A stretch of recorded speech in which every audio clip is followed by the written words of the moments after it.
Signore, signori, autorità, magnifico Rettore, signor Sindaco, Assessore alla Salute, benvenuti in quest'aula importante, Aula Magna, Aula Strassoldo, per un evento che rappresenta una situazione molto particolare, molto interessante, che riguarda la sanità. Noi abbiamo oggi l'onore di avere un ospite illustre con il quale intratterremo un piacevole discorso sul pensare alla sanità in una chiave diversa, sicuramente affrontare il percorso che si sta facendo in questo momento speciale e in questo momento così particolare in cui la sanità si sente sempre così oppressa da pensieri e cose non bellissime. Noi oggi siamo qui proprio per ridare uno slancio alla nostra sanità, specie alla nostra sanità del Friuli Venezia Giulia. Io, prima di entrare nel vivo degli argomenti, chiamo il magnifico Rettore, professor Angelo Montanari. Grazie Angelo.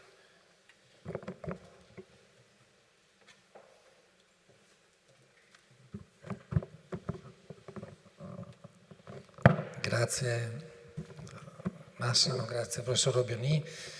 È con grandissimo piacere che ospito, che accolgo, che saluto, porto i miei saluti a questo evento. Quando ho pensato alle deleghe dell'Ateneo, insomma, ci sono alcune deleghe che non possono non esserci, ovviamente, didattica, ricerca, ci sono sempre state, ma ho pensato anche a alcune deleghe particolari su argomenti così di grande attualità e secondo me anche di grande importanza. Ho fatto una delega all'educazione alla pace e alla non violenza, una delega all'intelligenza artificiale, ma anche, insomma, sono fiero e sono contento, una delega all'umanizzazione delle cure. Il delegato è il professor Robioni. Credo che questo sia un tema di grandissima importanza ed anche di grandissima attualità. È un tema complesso che ha diverse sfaccettature e sono sicuro che oggi ne affronteremo molte. C'è una dimensione che è quella, io direi, della relazione umana, cioè nel rapporto medico-paziente si gioca un rapporto tra persone. In entrambe le direzioni, è una persona, il medico è una persona, il paziente, è una dimensione che va sempre coltivata. Ci sono stati momenti in tanti ambiti, anche nell'ambito medico, in cui c'è stata una sorta di proceduralizzazione, l'idea che bastasse applicare le procedure, le regole, addirittura un automatismo: se uno applica la procedura giusta la malattia si risolve, il paziente guarisce. Ecco, io non credo che sia così, purtroppo la vita è diversa, la realtà è diversa, però le relazioni umane, la qualità delle relazioni è una cosa fondamentale. Ci sono problemi su questo piano, su tutti e due i versanti, sui versanti dei medici e sui versanti dei pazienti. Abbiamo tutti in mente certe scene, per esempio dei pronti soccorsi, che ci fanno riflettere su questo. E poi c'è una seconda dimensione, e questa rientra anche nella delega, che è anche la dimensione, direi, tecnologica. Cioè, per fare bene le cose, per umanizzare le cure, dobbiamo anche saperle fare in modo adeguato, dobbiamo sfruttare gli strumenti che ci sono. E quindi il problema dell'umanizzazione delle cure riguarda non soltanto la disciplina medica, l'area medica, i medici, i pazienti, ma riguarda anche tutte le persone e tutte le competenze che possono entrare in gioco in quest'ambito. Io sono un informatico, c'è l'informatica, c'è l'ingegneria, c'è l'economia, c'è la giurisprudenza. Quindi proprio nello spirito di questa delega, è una delega che al di là del nome è una delega interdisciplinare, è una delega su cui noi contiamo molto e siamo orgogliosi che proprio dalla nostra università, dall'Università di Udine, sia partito un progetto di umanizzazione delle cure che coinvolge molti altri atenei. Diversi di voi credo fossero presenti come me all'evento che abbiamo tenuto l'anno scorso a Udine per celebrare l'inizio di questo percorso, un percorso che andrà avanti, che conoscerà altri appuntamenti, non più a Udine ma in altre città, con altre università. Insomma, ripeto, noi ci siamo orgogliosi di aver avuto una sorta di primogenitura, però insomma non siamo gelosi, vogliamo fare le cose insieme agli altri atenei, alle altre istituzioni. Quindi io saluto con grande piacere questa iniziativa e ringrazio il professor Antonini di aver accettato di essere qui con noi. Grazie.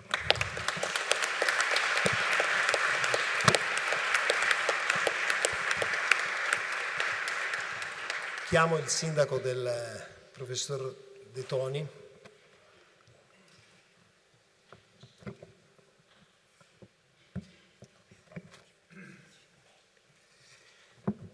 Bentrovate, bentrovati. Porto con grande piacere i saluti di tutta l'amministrazione, di tutta la città a questo evento. Voglio complimentarmi col professore, qui il nostro esperto di umanizzazione delle cure. È un progetto che è partito anni fa, abbiamo fatto un master, abbiamo sostanzialmente accompagnato lo sviluppo di questo progetto e ha detto bene il Rettore che è un progetto che prevede questa delega interdisciplinare ed valorizza moltissimo la nostra azienda ospedaliera del Friuli Centrale, che è la più grande della regione e probabilmente associata al nostro Ateneo, che ha una facoltà di medicina che, voglio ricordarlo, per molti anni è stato nei primi ranking di tutta, diciamo, Italia, e quindi questa alleanza tra l'azienda universitaria, l'azienda ospedaliera universitaria e l'università è un grande punto di forza.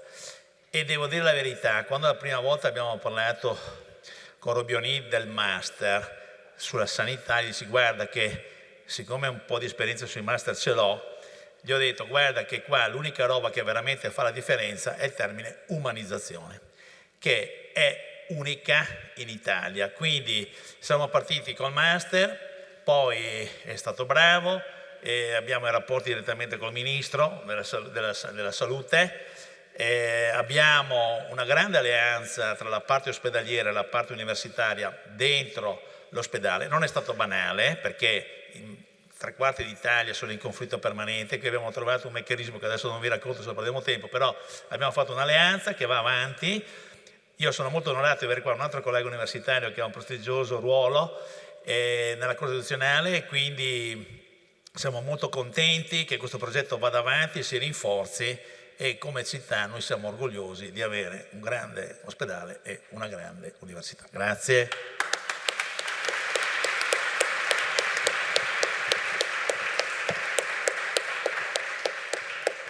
Benissimo, per entrare proprio nel vivo della nostra serata e del nostro evento, io voglio ricordare che proprio con il nostro sindaco, allora magnifico Rettore, avevamo ipotizzato questa crescita dell'umanizzazione delle cure proprio per pensare alla sanità. E quando quest'estate mia moglie mi ha segnalato un libro straordinario che proprio pensare alla sanità, terapia per una sanità ammalata, io mi sono incuriosito, e da qui è nata la necessità di approfondire alcuni concetti che proprio vanno in quella direzione. Proprio il libro parla di questa profonda prospettiva costituzionale che naturalmente caratterizza il nostro sistema sanitario nazionale. Il libro affronta degli aspetti legati al lontano 1947, dove la Costituente creava le premesse, un seme straordinario per quella che poi nel 78 Tina Anselmi trasformava nel sistema sanitario nazionale. Un patrimonio di tutti, una ricchezza, un pezzo di casa nostra. Un pezzo di casa nostra, sì, noi dobbiamo considerare il sistema sanitario nazionale, in particolare quello del Friuli Venezia Giulia, un pezzo di casa nostra. E quindi come tale lo dobbiamo coccolare e dobbiamo tutti quanti cooperare a questo passaggio importante, a questo supporto della nostra sanità, che a dispetto delle cose che si dicono ogni tanto è una sanità di grandissima qualità. E io ringrazio veramente chi oggi in politica ci ascolta e ci dà un grandissimo supporto. Ringrazio la direzione dell'ospedale che ha dimostrato di mettersi ad un livello eterarchico assieme a noi a proporre e a portare avanti il cambiamento. E questo per noi che siamo in trincea rappresenta veramente un punto bellissimo, perché noi dobbiamo essere messi nelle condizioni di offrire ai nostri pazienti, come operatori della salute, le migliori cure possibili, cure di qualità. È uno dei punti della Carta di Udine, il secondo punto, la cura di qualità. E poi il modello organizzativo. L'umanizzazione delle cure è un modello organizzativo, sono tutti quanti dei punti toccati nel libro del professor Luca Antonini, vicepresidente della Corte Costituzionale, al quale io do non solo il benvenuto, do un sentito ringraziamento, perché questo libro come una bibbietta, io ce l'ho in tasca e i miei collaboratori lo sanno, ogni tanto lo tiro fuori alle riunioni di dipartimento, alle riunioni di clinica, perché rappresenta un po' un pensiero che deve entrare nelle conoscenze. La divulgazione di questo aspetto qui è oggi il motivo per cui ho pensato e condiviso con il nostro magnifico rettore, con tutto il corpo docente del nostro dipartimento, del DAME, di portare avanti questo progetto. E adesso è per me un grande piacere passare la parola alla professoressa Elena D'Orlando, che è una professoressa professore ordinario dell'area giuridica, della giuridica, e alla quale lascio volentieri il microfono per qualche parola. Grazie.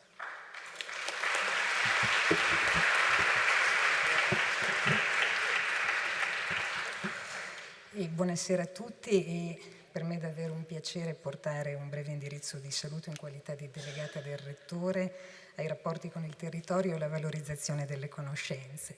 E anche da parte mia un sentito ringraziamento al professor Antonini, vicepresidente della Corte Costituzionale, che ci ha accordato la sua disponibilità a organizzare questo evento, e naturalmente a Massimo Robioni, che ne è stato il motore primo e l'organizzatore.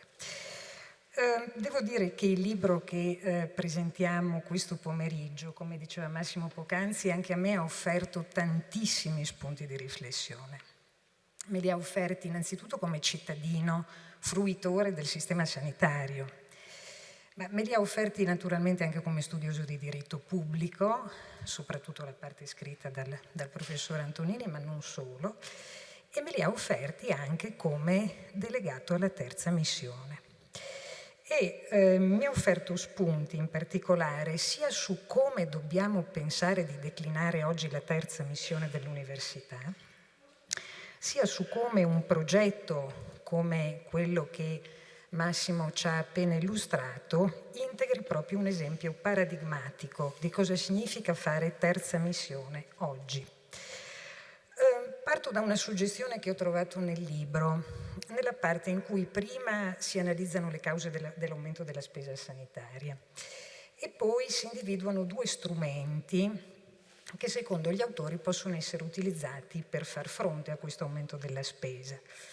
Diciamo il primo, quello che sarebbe più nelle mie corde di studioso, ma che tralascio per il momento, è quello che riguarda la necessità di intervenire sui livelli di efficienza allocativa delle risorse per evitare gli sprechi e per efficientare la spesa sanitaria, tema su cui anche di recente la Corte Costituzionale ha richiamato la nostra attenzione proprio ragionando di decentramento di funzioni.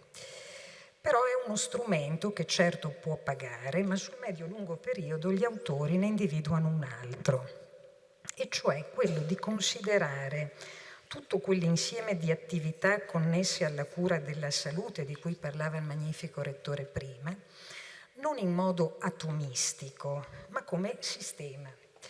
E in particolare nel libro si usa la metafora di distretto sanitario, cioè un sistema che è composto da una pluralità di attori, ciascuno dei quali deve assumere una quota parte di protagonismo e di responsabilità. C'è ovviamente al centro l'ospedale, ma ci sono anche le imprese che producono servizi e prodotti, beni per la sanità, c'è l'utente finale, c'è la galassia dei soggetti che operano nel terzo settore, ci sono le università. Quindi potremmo definirlo un ecosistema complesso che in qualche modo spariglia quelle logiche tradizionali diadiche, pubblico, privato, Stato-mercato, per valorizzare per esempio il terzo settore, ma per valorizzare anche quelle autonomie funzionali come sono le università. Università che, come ricordava Massimo, in questo settore devono essere attori di primo piano nei processi di creazione e di diffusione della conoscenza, che sappiamo essere un fattore determinante per lo sviluppo di un paese. E quindi le università devono porsi come referente istituzionale naturale per le politiche pubbliche di sviluppo e di innovazione, sia nella fase della loro costruzione sia nella fase della loro attuazione. Cosa significa questo nella prospettiva della terza missione? Significa che la terza missione non può più essere improntata meramente su un'attività di trasferimento tecnologico one-to-one, ma deve perseguire, direi in modo sistematico, un approccio cooperativo e ad ampio spettro, sicuramente da sviluppare sul piano tecnologico, ma non solo. Io direi che l'università deve porsi a supporto del policy making, e questa credo sia la cifra della nuova terza missione in generale, ma soprattutto in una realtà territoriale come la nostra, in cui sia per ragioni dimensionali, siamo una regione piccola, sia in ragione delle peculiarità della nostra autonomia regionale, è più facile che altrove fare rete, creare sinergie, e cioè creare concretamente quel sistema territoriale integrato della conoscenza in cui ciascun attore, pur mantenendo la propria autonomia, la propria identità, la propria missione, può concorrere a realizzare un progetto condiviso di sviluppo, che nel settore della sanità, e qui convengo con gli autori del libro e con Massimo Rubioni, non può che essere imperniato sulla prospettiva personalistica, che poi è quella che innerva tutta la nostra Costituzione, ed è una prospettiva sulla quale si basa quella sussidiarietà circolare che, come sottolineano gli autori del volume, può essere alla base di una rifondazione di un pensiero forte sul diritto alla salute. Pensiero forte che, come ricordava Massimo, esisteva nel momento in cui i nostri padri costituenti hanno concepito il nostro sistema universitario e sanitario come sistema universalistico, e che però poi si è progressivamente indebolito, questo pensiero forte. Perché?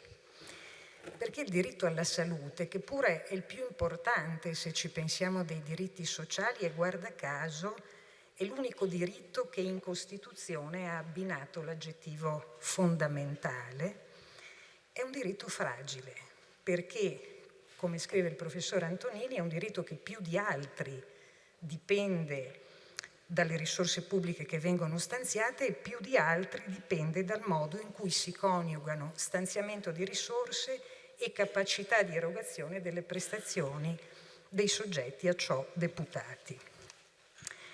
E venendo ora al progetto di cui parlava Massimo Rubioni, un pensiero forte di diritto alla salute, io penso che caratterizzi profondamente il progetto di salute e umanizzazione delle cure, perché, come ricordava anche il magnifico rettore, è un progetto che riguarda non solamente i profili clinico-assistenziali, ma riguarda anche quelli organizzativo-gestionali, quindi sulla base di una prospettiva multidisciplinare, o come scrivono gli autori del libro, multi-stakeholder, in cui per esempio l'economicità della gestione va necessariamente coniugata con le motivazioni profonde dei medici e con una elevata qualità delle relazioni di cura, da intendersi sia come dare una cura sia come prendersi cura di qualcuno.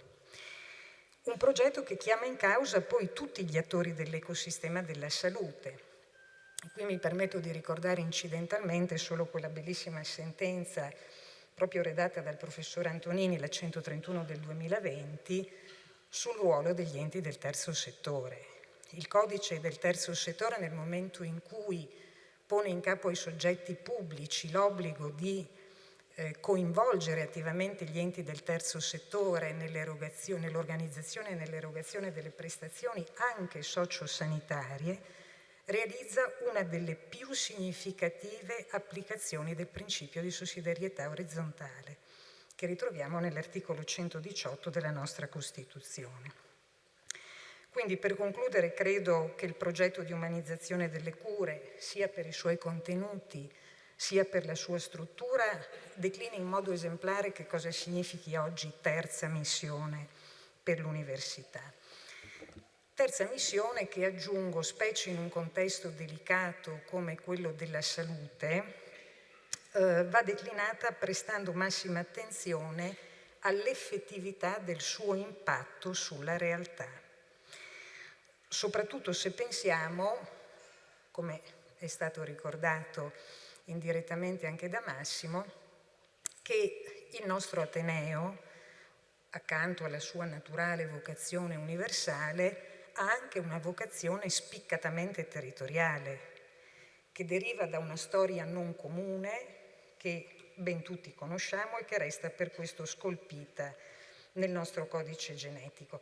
E questo dovrebbe anche indurci a riflettere, come diceva Massimo, sul modo in cui noi come università possiamo contribuire a rendere sostenibile in primis il nostro sistema sanitario regionale, tenendo anche presente che per una scelta, diciamo da alcuni considerata sciagurata e da alcuni invece estremamente coraggiosa, a partire dal 1997 non beneficia più di quote di riparto del Fondo Sanitario Nazionale, quindi del bilancio dello Stato. Dal 1997, parentesi Covid a parte, la nostra Regione infatti provvede al finanziamento dell'assistenza sanitaria con i proventi dei contributi sanitari e con risorse del proprio bilancio, circostanza che tra l'altro fa venire meno quella dissociazione di responsabilità tra Stato e Regione, che altrove invece rende tra l'altro anche difficile il controllo da parte dell'opinione pubblica. Quindi direi una ragione in più per metterci in gioco ed essere stimolati a costruire un nuovo paradigma culturale sociosanitario in cui la salute e l'umanizzazione delle cure diventino, come dice Massimo, un modello di innovazione per una sanità di eccellenza, la quale a sua volta poi possa diventare anche driver di uno sviluppo economico-sociale per la nostra comunità regionale e magari in prospettiva anche un modello per il Paese.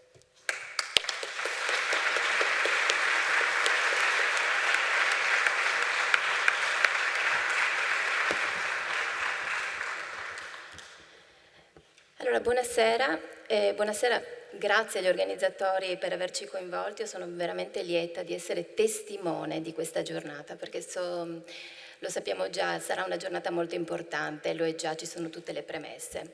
Allora, il libro, per chi lo conosce già, per averlo letto, per averne sentito parlare, sa bene insomma che il libro da cui trae origine l'incontro di oggi e da cui trarremo anche noi spunto per questa chiacchierata, è un libro che ha davvero molti punti in comune con il progetto illustrato, accennato dal professore Robioni e accennato anche dalla professoressa D'Orlando.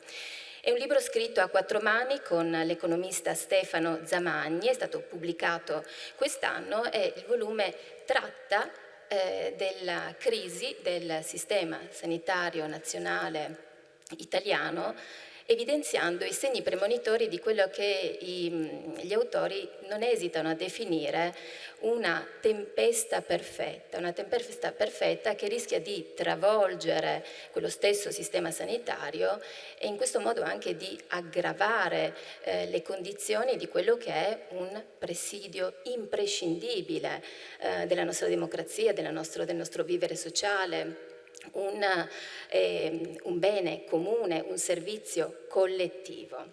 Quindi tratta assolutamente temi cruciali, come osservati ed esaminati attraverso un approccio appunto interdisciplinare, quello giuridico e quello economico, ma con un intento assolutamente costruttivo. Costruttivo appunto al punto tale, ne abbiamo parlato l'altro giorno al telefono col vicepresidente, di avere già fatto breccia in alcuni ambienti, negli ambienti politici, quindi di avere sortito già qualche risultato positivo. Costruttivo in che senso? Nel senso che gli autori auspicano e propongono appunto un cambio di paradigma, invitando a ripensare il sistema sanitario in una chiave umanistica, non più tecnica, appunto la umanizzazione delle cure di cui si è detto. E qui appunto ovviamente mi fermo per sentire dalla viva voce di chi non soltanto siede e rappresenta, ma presiede uno degli organi di garanzia, l'organo di garanzia costituzionale per eccellenza, quindi per sentire dalla sua viva voce che cosa? Le proposte, diciamo, le terapie che gli autori hanno immaginato all'interno di questo volume per rilanciare appunto la nostra sanità. Una sanità, questo mi preme evidenziarlo, ma è stato già anche accennato dal sindaco, e a beneficio appunto del nostro ospite, illustre ospite, una sanità che in Friuli Venezia Giulia funziona egregiamente, questo è fuor di dubbio, tanto più se paragonata con altre parti d'Italia, in forza di cosa? Di professionisti di altissima qualità, d'eccellenza, di investimenti importanti, specie nelle tecnologie, e anche, diciamolo, in forza di questo supporto che al pubblico arriva dal privato accreditato, ma ciò tuttavia è comunque una sanità che nella vita di tutti i giorni si misura con problematiche comuni anche ad altre parti d'Italia, penso alle liste d'attesa, penso al bisogno, alla mancanza, alle carenze di personale, che poi sono fattori strettamente correlati da loro e che sono poi quelle problematiche spicciole, passatemi il termine, che diventano invece grosse faccende nella vita di tutti i giorni, appunto di chi? Delle persone. E allora, per passare la parola al nostro ospite, sapete che si fa sempre così, no? Nelle presentazioni di un libro si parte dalla domanda classica: perché? Perché questo libro? Quindi noi ci chiediamo innanzitutto da dove nasca la necessità di scrivere e di affrontare questo tema, peraltro da parte di un uomo del diritto e un professore universitario che annovera più di un centinaio giusto di pubblicazioni che spaziano dall'Unione Europea al federalismo fiscale, al sistema tributario, il diritto all'ambiente e di tutto di più. Oggi parliamo per l'appunto di sanità. Mikhail Bulgakov ha scritto Il maestro e Margherita, che è un libro di cui io sono perdutamente innamorato e continuo a rileggere certe pagine, addirittura le leggo un sacco di volte, e penso che sia uno dei libri più belli della storia della letteratura mondiale. E una delle trame del libro è che, perché il maestro, che è il protagonista, a un certo punto brucia il romanzo, ma gli viene ridato misteriosamente, e perché è un romanzo che è scritto nell'epoca di Stalin. La trama reale è: i romanzi non si possono bruciare, perché segnano la cultura, no? Tenete conto che Mikhail Bulgakov, Stalin gli telefonò di persona quando lui voleva andare via, no? Quindi è una persona straordinaria nel contesto culturale russo. I romanzi non si bruciano. Noi abbiamo scritto questo libro con Stefano Zamagni perché i romanzi non si bruciano. Questo non è un romanzo, questo è un libro, però è un libro che ha gettato un sasso nello stagno nel mondo della sanità. Devo dire, rispetto a un dibattito che era estremamente sciatto. Noi in televisione assistiamo a un dibattito disperatamente sciatto sulla sanità.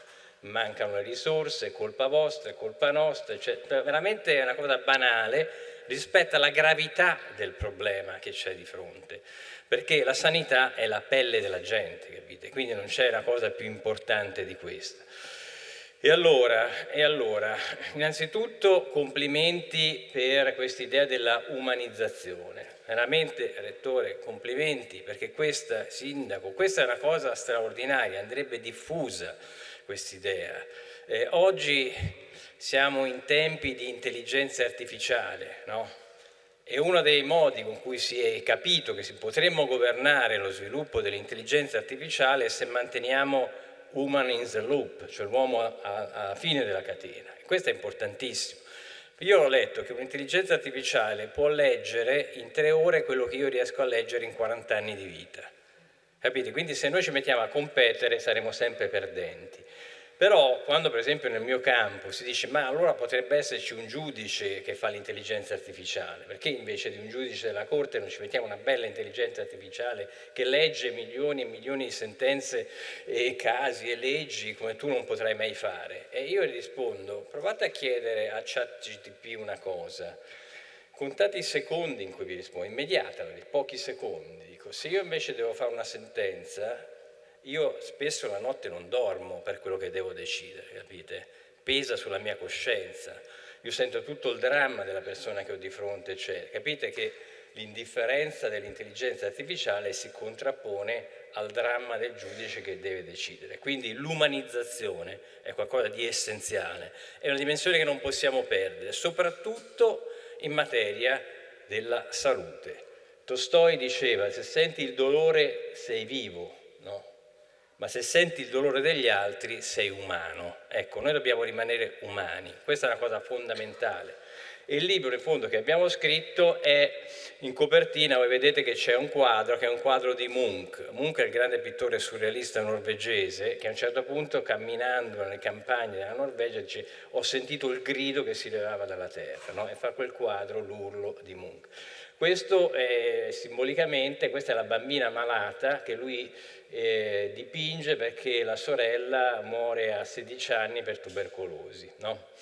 E questo è evocativo allora del grido che noi abbiamo sentito che veniva dalla sanità italiana, che ha una tradizione straordinaria, come veniva ricordato, e che però sta attraversando un momento di difficoltà, no? Quindi il libro ha voluto essere qualcosa che segnava un punto di svolta nel modo con cui pensare la sanità, no? La cifra del libro è il titolo, Pensare alla sanità, e la chiave umanistica è forse la direttrice principale che sta intorno al libro.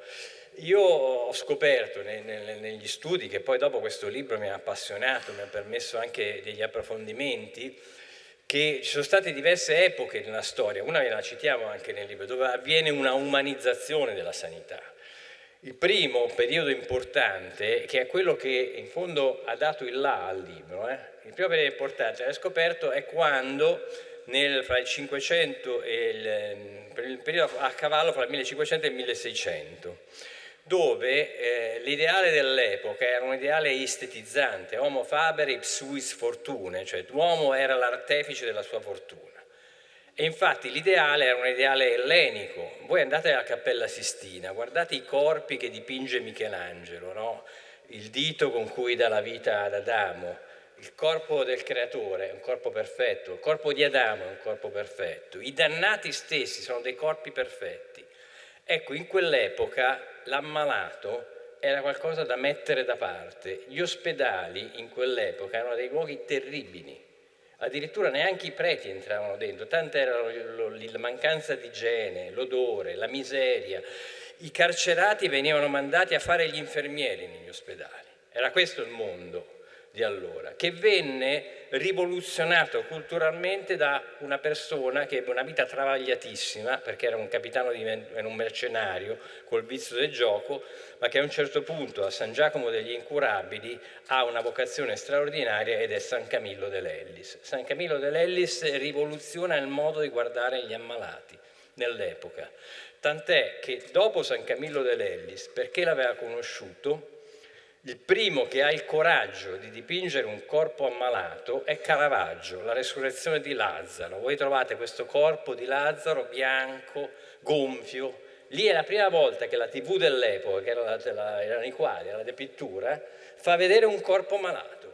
Ma lo fa perché Caravaggio aveva conosciuto proprio agli incurabili, aveva conosciuto San Camillo dell'Ellis, quindi ha il coraggio di dire non li dobbiamo mettere da parte gli ammalati, no? Quella è la prima umanizzazione delle cure che arriva. Oggi gli ospedali sono quelli che sono grazie a San Camillo dell'Ellis. Questo dal punto di vista storico, tant'è che lui diventa il patrono degli ammalati. Allora, ecco, oggi forse siamo in un'epoca dei grandi movimenti, delle grandi civilizzazioni, delle macchine, eccetera, siamo in un momento in cui abbiamo sentito l'esigenza di tornare a mettere al centro una dimensione umanistica a fronte di un pensiero sciatto che stava, diciamo, imperversando sulla sanità. E quindi abbiamo detto che bisogna tornare a pensare la sanità, perché la sanità italiana ha avuto sempre dietro un pensiero forte. L'Assemblea Costituente, lo leggerete nel libro, è emblematica, no? Questi 3 medici, uno Caronia del Partito Popolare amico di Sturzo, Cavallotti del Partito Comunista, Merisi, Partito Socialista, all'unisono dicono in Costituzione dobbiamo mettere il diritto alla salute e dobbiamo chiamarlo diritto fondamentale. Tina Anselmi nel 1978 era appena stato ucciso da pochi giorni Aldo Moro, era il 4º governo Andreotti, un governo fragilissimo con l'appoggio esterno del PC, riesce a fare la riforma che ci ha regalato 10 anni di vita in più. Oggi gli italiani vivono 10 anni di vita in più perché tra il 1978 e il 2018, in 40 anni, il sistema sanitario universalistico ci ha regalato 10 anni di vita media in più. Quindi capite che razza di regalo ci è stato fatto. Ma per un pensiero forte, ecco perché lo contrapponevo. Quando ci siamo accorti che c'era invece un dibattito sciatto sulla sanità, abbiamo detto con Stefano dobbiamo scrivere il libro. Ecco, questa è stata un po' la genesi. E prima, scusate, di continuare, una comunicazione di servizio. Vedete che c'è un QR code proiettato sulla locandina e permette a voi, il pubblico, a chi ci ascolta, a chi ci segue, di fare domande in maniera totalmente autonoma. Domande che poi selezioneremo alla fine, a cui poi risponderemo, giusto? Dunque, allora, accennava la Costituzione, questo percorso evidentemente condiviso, no? Bipartisan. E allora partiamo dalla Costituzione, dal diritto alla salute, dall'articolo 32, che come ci ricordava la professoressa D'Orlando, definisce la tutela della salute fondamentale. E allora la domanda è: perché? Cos'è che non stia funzionando e, ancora più a monte, che cosa abbia determinato la crisi che il sistema sanitario nazionale sta vivendo, sta attraversando? È l'unico diritto espressamente qualificato come fondamentale dalla Costituzione, è l'unico espressamente, proprio questo dice il pensiero forte che c'era e trasversale che c'era in quel momento. Quello che sta funzionando è che a un certo punto, fra il 2012 e il 2019, ci sono stati 40 miliardi di tagli sulla sanità. Il problema dei tagli sulla sanità è che sono silenziosi nel momento in cui vengono fatti, perché non se ne accorge nessuno. Non è il taglio allo stipendio, non è il taglio alla pensione che vedi il 27 del mese. Il taglio alla sanità lo vedi dopo anni, quando devi cambiare le macchine della TAC, le risonanze magnetiche, e ti accorgi che le aziende sanitarie non hanno le risorse, oppure il personale va in pensione e non riesce a fare il turnover. Dopo anni senti il rumore dei tagli che sono stati fatti allora. E lì abbiamo fatto 40 miliardi di tagli, perché per finanziare poi spese che non erano costituzionalmente necessarie, bonus edilizi, eccetera, eccetera. Si è tagliato la sanità, giocando su questa idea che tanto il taglio era silenzioso, forse inconsciamente questa idea, e noi oggi sentiamo il rumore dei tagli di allora. Quello è innanzitutto quello che non ha funzionato.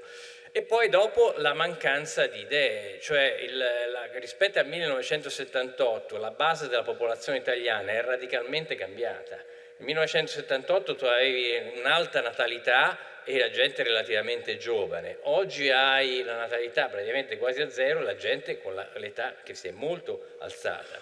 E quindi deve cambiare anche il paradigma di affronto del sistema. Per esempio diventa fondamentale la medicina territoriale, Cioè noi non possiamo avere gente a cui abbiamo regalato 10 anni in più di vita, ma gli abbiamo regalato una vita di cattiva qualità. C'è la qualità della vita, quindi però richiedono per esempio l'affronto delle cronicità, richiedono un tipo di assistenza che non è solo quella acuta dentro gli ospedali, ma è quella di una medicina territoriale che funziona. Questo diventa un aspetto veramente fondamentale. E poi tante altre idee, per esempio il libro ha fatto una battaglia contro la responsabilità penale del medico per colpa lieve. Oggi in Italia abbiamo una responsabilità penale del medico per colpa lieve, per cui bastava sbagliare un minimo di protocollo, non sbagliare, seguire un protocollo che era diverso da un altro e tu potevi avere l'avviso di garanzia. Tu, il tuo staff, gli infermieri, eccetera, eccetera. Un medico, se gli arriva l'avviso di garanzia, è sicuro di andare in galera, capite? Quindi gli è rovinato la vita. Ma io poi parlando con amici della Corte di Cassazione, soprattutto di quello che si occupava di queste cause, mi diceva guarda che su 100 che ne arrivano, 5 ne condanniamo, 5. Quindi vuol dire che abbiamo rovinato la vita a 100 medici, per poi solo 5 arrivare a condannarli. E quindi adesso si è detto che la responsabilità penale per colpa lieve viene evitata, è stata superata, è stata scudata. Non puoi dare a un medico, ti vanno la responsabilità civile, ma la responsabilità penale per colpa lieve vuol dire quasi certezza, qualsiasi cosa fai dell'avviso di garanzia. E questo creava 10 miliardi di spesa di medicina difensiva, perché a questo punto il medico, avendo il terrore, deve difendersi, medicina difensiva, quindi prescrizioni, no? Basta superare questo. In Francia non esiste. Se vai in Francia a dire la responsabilità penale per colpa lieve del medico, ridono, cioè siete matti. E noi avevamo questa pazzia in Italia, no? Per cui l'idea del pensiero, il pensiero forte sulla sanità. E poi tante altre cose che poi a livello, magari le vediamo un po' più avanti anche. Ecco sì, a proposito della colpa medica, poi è arrivata una decina d'anni fa, meno di 10 anni fa, no? La legge Gelli-Bianco, che ha fortemente mitigato, no? la responsabilità, appunto prevedendo, come diceva, resta la colpa lieve, sì. E, sì, nel senso che bisognava poi dimostrare la colpa grave, no? per poter ipotizzare una responsabilità penale. E ha accennato questi tagli, ai tagli che sono una delle origini, delle basi, delle fondamenta della crisi del sistema.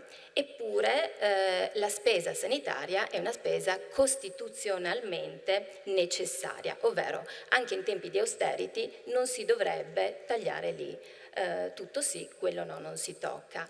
E invece evidentemente non si è andati in questa direzione. Ma la nozione di spesa costituzionalmente necessaria la rivendico, perché è stata, poi dopo le sentenze sono della Corte, però il suggerimento di introdurre quell'espressione è stato un mio suggerimento, è un suggerimento di cui vado orgoglioso. Cioè la spesa sanitaria non è come le altre spese, è una spesa costituzionalmente necessaria. Vuol dire che se devi risparmiare tagli altre spese ma non tocchi la spesa sanitaria. Questa è la sentenza che è arrivata però a un certo momento, è una sentenza recente, non c'era nel 2012, non c'era neanche nel 2019 questa definizione costituzionale di spesa costituzionalmente necessaria. E a me è venuto in mente questo pensare proprio nel momento del Covid. Nel momento del Covid noi abbiamo scontato i tagli alla sanità dal punto di vista delle terapie intensive. Le terapie intensive erano drasticamente diminuite in Italia. E c'era la fila davanti alle terapie intensive, capite, quando c'era il Covid, perché il Covid in certi casi, io ne ho visti alcuni, veramente se non andavi in terapia intensiva morivi, c'era poco da fare. E allora cosa succedeva? Di fronte alla fila davanti alle terapie intensive, che fa un medico? Allora diciamo, aleggiava come un moscone, no? Aleggiava come un moscone questo ragionamento. Se dobbiamo decidere, facciamo entrare il più giovane e lasciamo fuori l'anziano, cioè salviamo quello che ha più aspettativa di vita. E se non bastano neanche queste, fra il giovane vediamo quello sano e quello che magari ha un tumore lo lasciamo fuori. Decidiamo così, capite? Questo è il ragionamento che è aleggiato, no? E uno dice, ma qual è l'alternativa? Qual è l'alternativa rispetto a questa tragica decisione che doveva prendere un medico? L'alternativa è che la spesa sanitaria è una spesa costituzionalmente necessaria, non dovevamo arrivare a quel punto.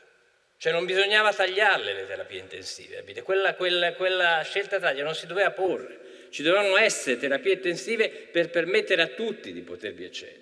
Questa è la spesa costituzionalmente necessaria, capite? Perché se no quel ragionamento, prima il giovane, poi fra il giovane e quello sano, è la cosa più antitetica a quello che tu dicevi, il principio personalista che domina la nostra Costituzione. Non c'è cosa più antitetica rispetto al principio personalista per cui ogni vita ha un valore, no? Indipendentemente che sia sano, quello che sia, ogni vita ha un valore.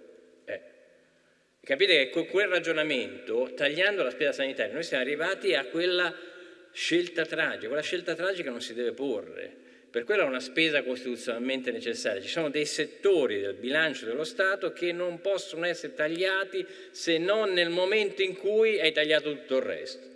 E vi assicuro che di cose da tagliare nel bilancio dello Stato, prima di arrivare alla sanità, ne esistono parecchie. Però all'inizio dicevamo appunto che questo è un libro che parla in termini costruttivi.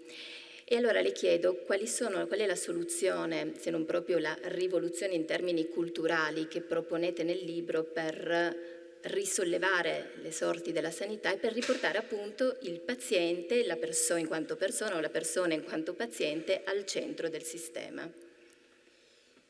Le soluzioni sono tante. Uno l'ho detta, per esempio la valorizzazione della medicina territoriale. Parliamo anche del problema dei medici. Allora, in Italia fra il 2000 e il 2022 hanno scelto di lavorare all'estero 180.000 professionisti, cioè 131.000 medici e 48.000 infermieri. Noi abbiamo perso 180.000 professionisti che abbiamo formato nelle nostre straordinarie università, che danno un livello veramente, poi dopo all'estero sono ricercatissimi gli italiani, però l'abbiamo pagata noi. E poi abbiamo scontato il paradosso che questa enorme risorsa umana è andata a lavorare, io me ne accorgo non solo dei dati statistici, ma io parlo con amici, mio figlio fa medicina, dove sta? Sta in Inghilterra, dove sta? Sta in Germania. Dico, ma com'è? No, questa roba. Allora forse dobbiamo riqualificare anche la professione medica. Oggi le professioni mediche, le specializzazioni, alcune specializzazioni vanno sistematicamente deserte, no? Chirurghi, già i chirurghi, il chirurgo già con questa responsabilità penale del medico, già molto pochi oggi. Una volta tutti volevano fare i chirurghi, oggi molto meno. Ci sono alcune specializzazioni che tirano molto, altre zero. Noi come Corte Costituzionale, per esempio, in certi casi, medicina d'urgenza, i concorsi vanno deserti alle regioni, non ci vuole andare nessuno, vanno deserti. Noi abbiamo dovuto dire alle regioni, in fondo forzando un po' la Costituzione, potete tenervi anche i pensionati, perché se no non c'è nessuno, capito, in medicina d'urgenza. Non lo vuole fare nessuno, ma allora per esempio bisognerebbe introdurre, perché qui stiamo parlando ancora di una forma di umanizzazione anche questa, capite? Perché se in medicina d'urgenza non c'è nessuno, poi dopo la gente arriva lì, è umano che uno stia 24 ore in un pronto soccorso sulla barella a aspettare? E poi possiamo mettere tutta la polizia che vuoi a controllare che non se la prendano coi mezzi, però il problema è a monte, no? Quindi perché allora non introduciamo retribuzioni differenziate? Io mi ricordo in televisione ho visto una trasmissione sui cervelli più affaticati e c'erano delle TAC. La TAC del cervello più affaticato era il medico di medicina d'urgenza, un medico di pronto soccorso.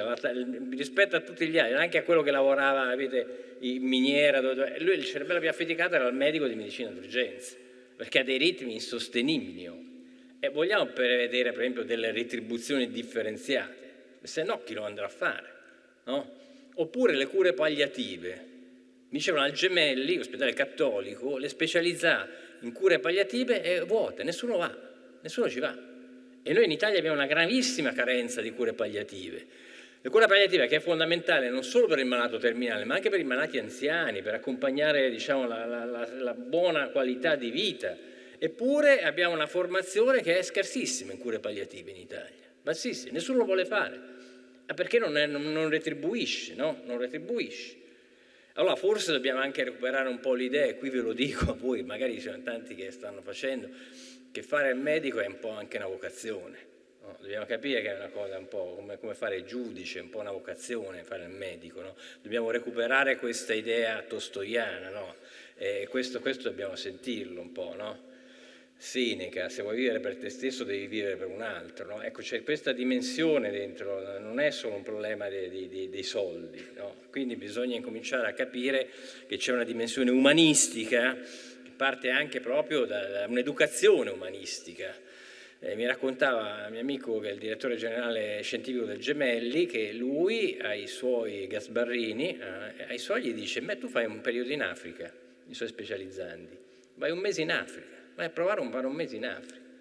E dice che tornano poi tutti contenti dell'esperienza che hanno fatto, perché hanno capito cosa vuol dire la solidarietà, cosa vuol dire prendersi in carico delle persone, no? Quello che dicevi tu, Massimo, cioè, infatti io con Massimo siamo incrociati perché lui mi ha detto, ha portato la carta di Udine, ho detto ma questa è la cifra del libro, noi siamo diventati amici proprio verso questa idea dell'umanizzazione delle cure, perché è uno dei punti più centrali proprio dell'esperienza di vita, quella della sanità.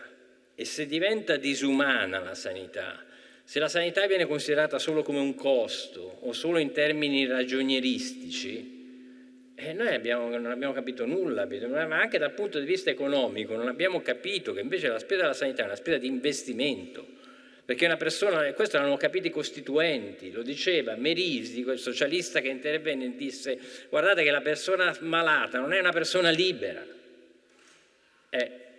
se quella persona diventa libera, quella lavorerà meglio, produrrà meglio, sarà una risorsa per il paese, no?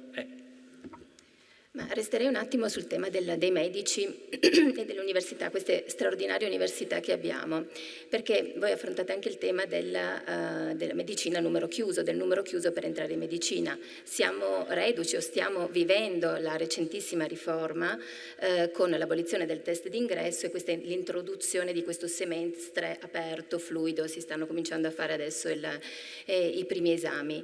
E cosa pensa rispetto a questo, rispetto al numero chiuso? Questo è un argomento controverso. Allora, Leopardi diceva che gli italiani sono famosi per il loro benalterismo, no? Il benalterismo, ci vorrebbe ben altro, ci vorrebbe sempre ben altro. Allora, e secondo me un po' è vero. Allora, nel libro una delle tesi è: bisogna superare il numero chiuso a medicina. Abbiamo detto questo nel libro, cioè bisogna superare il numero chiuso perché non è più i tempi. Io mi ricordo quando io iniziavo l'università non c'era il numero chiuso.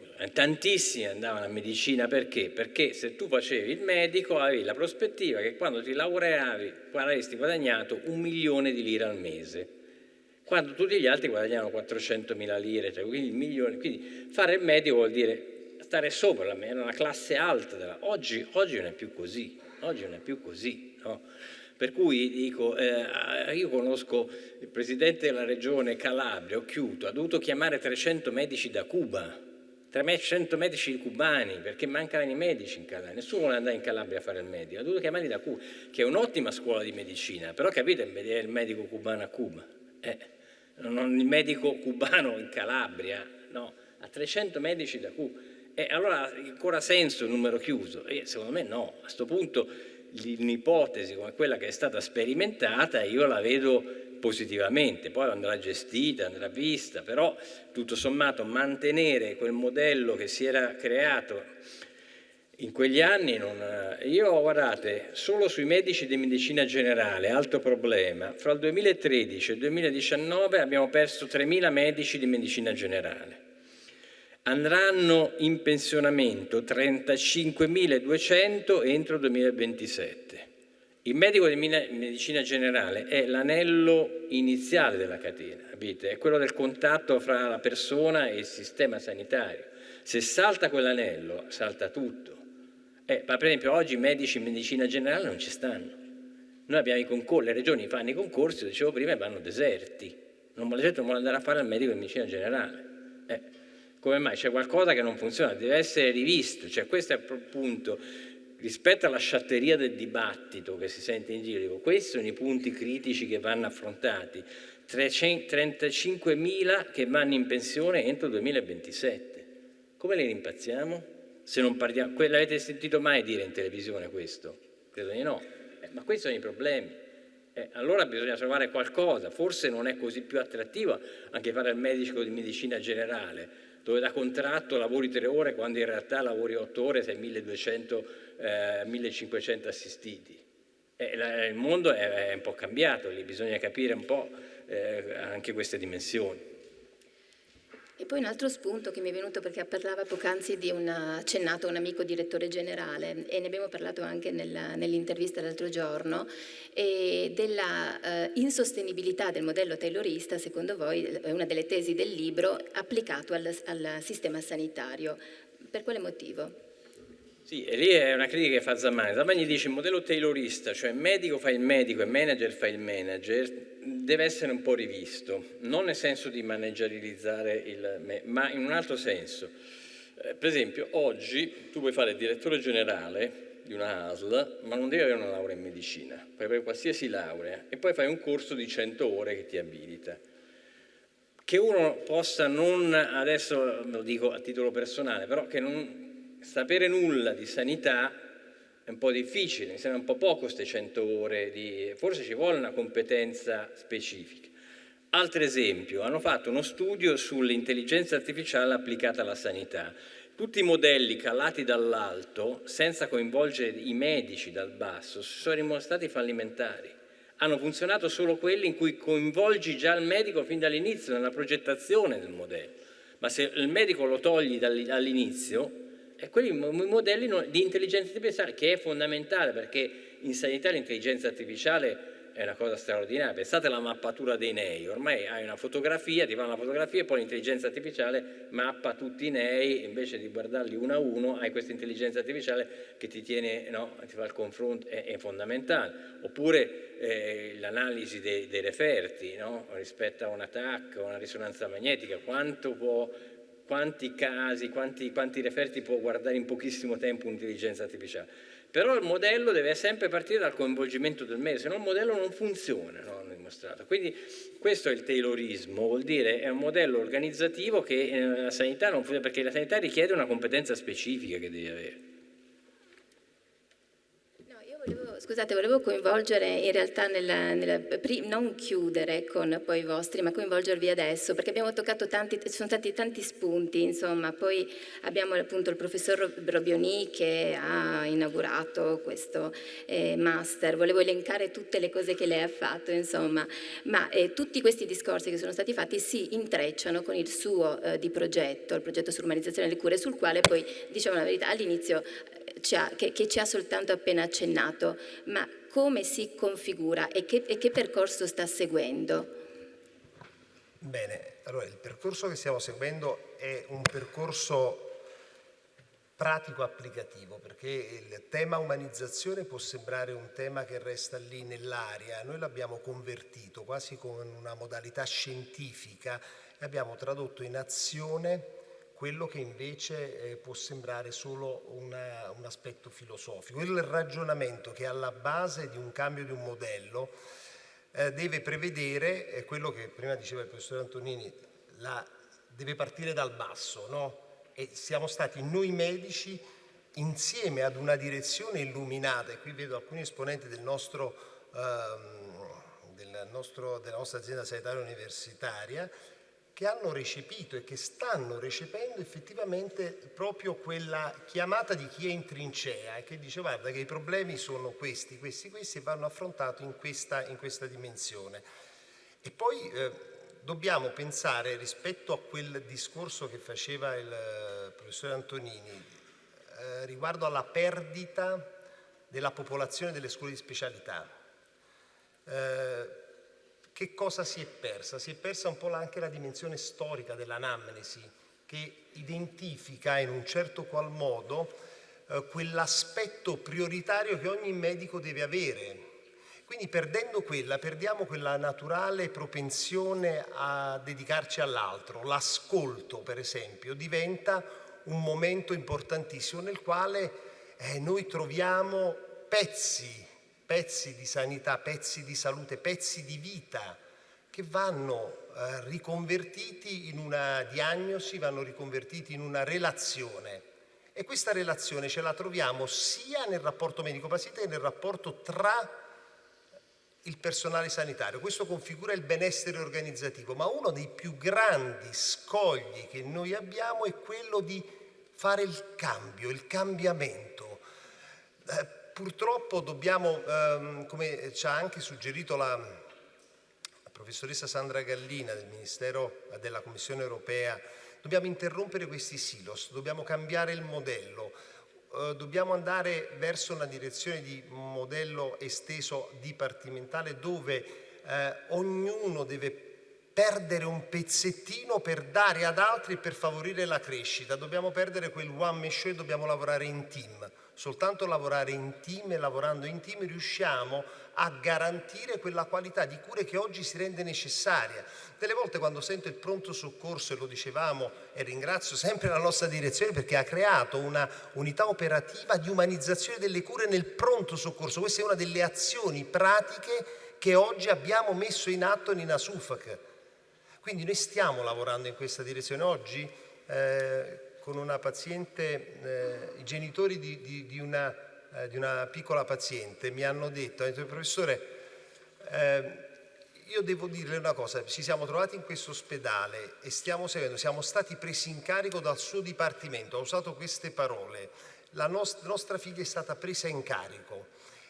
E sono solo qualche anno che io vedo che le cose stanno cambiando. Mi ha riempito il cuore di gioia, mi ha detto bene, allora stiamo andando nella direzione giusta. Anche una sola persona, una sola vita, un solo pensiero che va in quella direzione merita il rispetto e la forza. E questo lo dico ai miei ragazzi, ai specializzandi, a tutti i giovani e studenti di medicina. Recuperiamo quella passione. La passione non costa fatica nel lavoro che andremo a fare e dedichiamoci alla vita delle persone, perché questa è la nostra missione.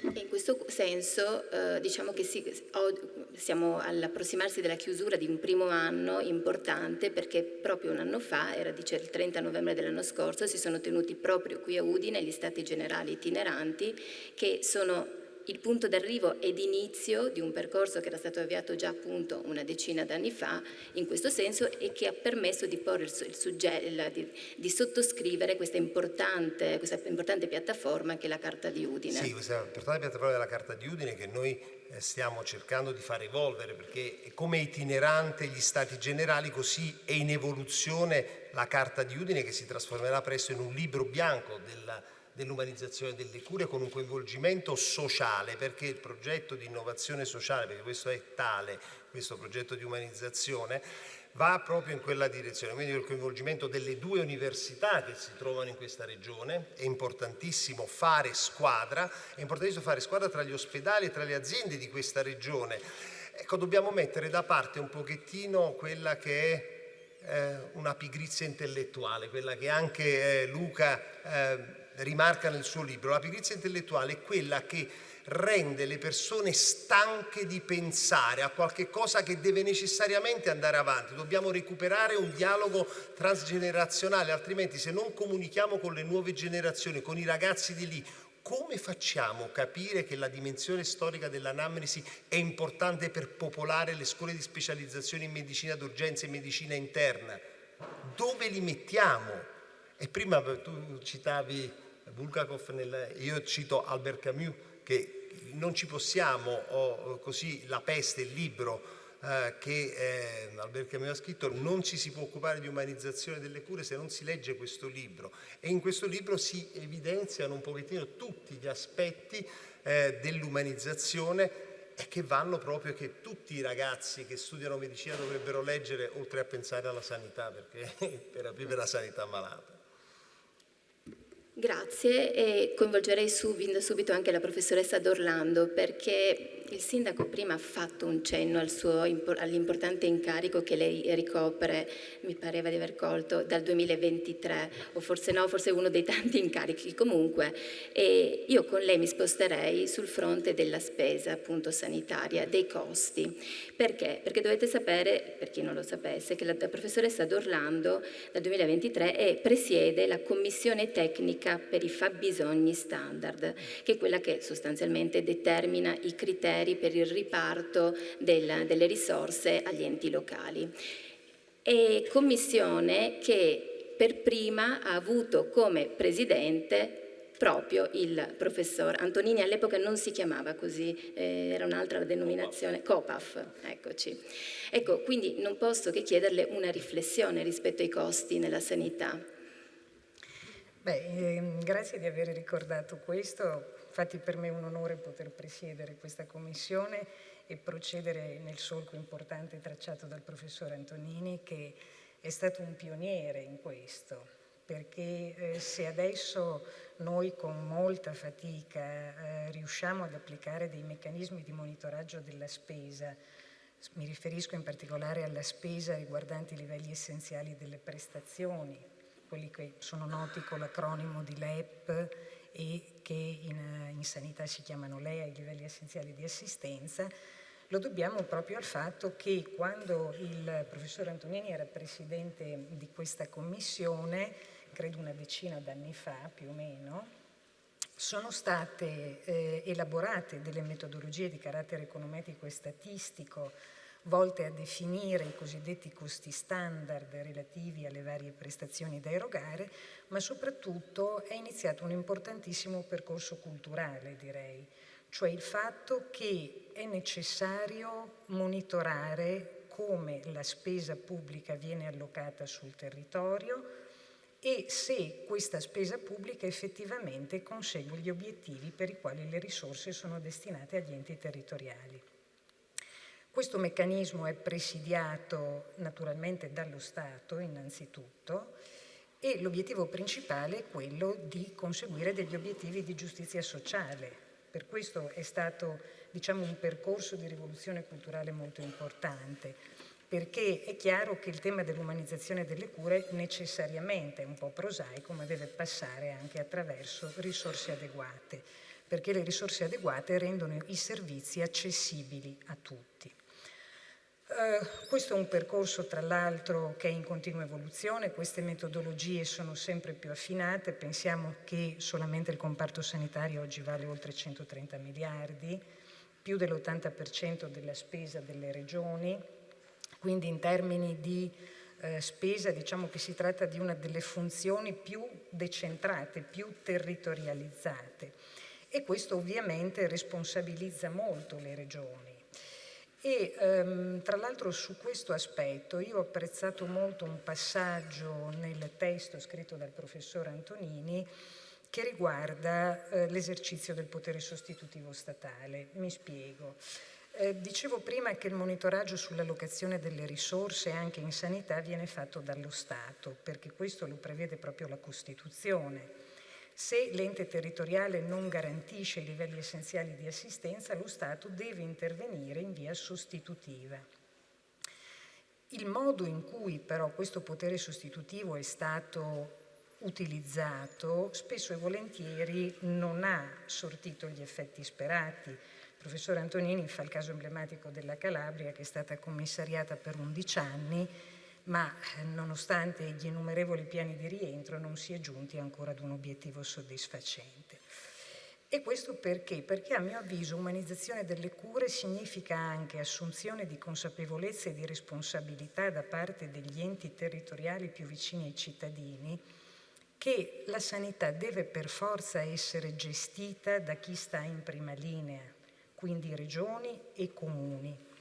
E il ruolo dello Stato deve essere essenzialmente per l'appunto un ruolo di controllo e di monitoraggio e di intervento solo quando serve. E penso che questo sia un percorso che per molti aspetti debba essere ancora metabolizzato, non solo per una questione di cultura amministrativa o per una questione culturale tout court, ma perché mancano ancora degli elementi del puzzle e mi riferisco in particolare alla completa attuazione del federalismo fiscale, cioè di quel processo che forse per gli enti locali è già più avanzato, ma per le regioni no. E dicevo, è quel processo che consente alle regioni di responsabilizzarsi utilizzando leve fiscali proprie e quindi di poter programmare in modo più consapevole e più congruo anche i propri interventi. E questo, diciamo, è un percorso che attualmente è in atto. C'è una delega fiscale pendente che il Parlamento ha dato al governo, vedremo cosa succederà. essere d'accordo su questo, certo, perché ci muoviamo nel solco. Sì, anche il problema, per esempio, lo so, una delle possibili applicazioni, a mio avviso, dell'intelligenza artificiale, tenendo conto che oggi è la fattura elettronica, per cui tutti i dati esistono, è per esempio il calcolo dei costi standard. I costi standard vennero inventati dalla mia commissione nel 2009, ma oggi esistono modi assolutamente più evoluti, per esempio, di calcolare i costi standard. Con l'intelligenza artificiale un'applicazione permetterebbe di capire come mai una siringa costa X da una parte e 3 volte da un'altra, no? Questo metodo, secondo me, potrebbe essere portato avanti molto fruttuosamente. Poi ci sono altri aspetti che vanno considerati. Il nostro sistema universalistico, ad esempio, dà certe volte tutto a tutti anche a prescindere dal reddito. Per esempio, io ho avuto un melanoma anni fa, a posto, tranquillo, però io adesso quando vado a fare i controlli non pago nulla, perché essendo entrato in quella categoria divento esente completamente, ma io ho le risorse per pagare, no? Quindi questo modello, un diabetico, anche se è miliardario, dice lab welcome, ha gratis tutto, ma ha senso questo o non dovremmo invece dire, siccome le risorse sono scarse, la medicina ormai è tecnologicamente così avanzata, che allora a questo punto dobbiamo dire che chi magari può permetterselo qualcosa incomincia a pagare, piuttosto che questo modello che era vecchio. Oggi il modello richiede magari delle selezioni, capire che certe cose invece richiedono un contributo di solidarietà da chi può permetterselo, no? Ecco, forse questa evoluzione potrebbe essere un'evoluzione importante, in modo che le risorse si concentrino là dove veramente ce n'è bisogno, no? La Corte dei Conti ci ha detto che 2 milioni di persone lo scorso anno erano in condizioni di povertà sanitaria. La vita non c'è cosa più umiliante che non potersi curare perché non hai soldi. Questa è una cosa gravissima, quindi questo rientra in una prospettiva di umanizzazione delle cure, no? La cura deve essere permessa a tutti.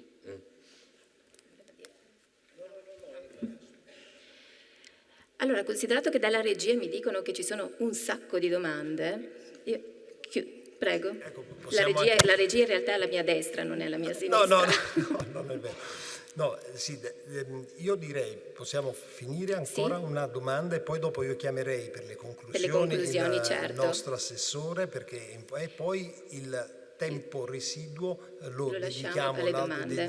per le domande Perfetto. al vicepresidente. Grazie. Il professor Robbioni mi alletta nel pensiero perché proprio guardando di fronte a me l'assessore Riccardo Riccardi, l'assessore alla salute del Friuli Venezia Giulia, che penso ho formulato la domanda che chiude questa chiacchierata, perché parliamo di case di comunità. In Friuli Venezia Giulia, in Friuli da noi, nei prossimi giorni, il 1° di dicembre, diverranno attive le prime 3 case di comunità, Udine, Cividale, Gemona. E allora chiedo se realmente, secondo il professor Antonini, possono rappresentare quel presidio di salute sanitaria di cui necessita il territorio per migliorare a livello nazionale, oltre che regionale chiaramente, per migliorare l'assistenza. Molto velocemente, nel libro noi diciamo che il rischio era che la casa di comunità, l'ospedale di comunità erano delle soluzioni ottime perché rispecchiano le esigenze della medicina territoriale. Il problema è che il PRNN ha stanziato 16 miliardi per le strutture, ma non per le persone che poi ci devono andare dentro. E il problema grave è le persone che ci vanno dentro, chi ci va, perché se non si riescono a trovare le risorse umane da utilizzare nelle case di comunità rischia di diventare, noi le chiamiamo cattedrali nel deserto della sanità. In alcuni luoghi funzionano in modo eccellente perché si sono trovate le risorse umane, in altre parti dell'Italia la gente non si è minimamente accorta che esistono perché se va dentro non trova nessuno, per cui la risposta al bisogno non c'è. Ecco, secondo me il termine poi più giusto, più che case di comunità, case della comunità, perché questo case della comunità indica veramente il posizionamento di questi avamposti della salute dove la comunità trova un punto diciamo anche per intercettare alcune problematiche prima di arrivare all'ospedale, al pronto soccorso e quindi ricevere delle cure in qualità. Ecco. Ecco, penso che poi questo sia uno dei temi, dei fil rouge, insomma, della filosofia dell'assessore Riccardi, quindi più territorio, ma si è detto, insomma, non soltanto assistenza, non soltanto gli ospedali per gli acuti, più territorio, ma poi abbiamo parlato appunto di risorse, di tagli silenziosi progressivi, di esodo dei medici, insomma, ce n'è veramente di tutto di più, quindi a lei le conclusioni.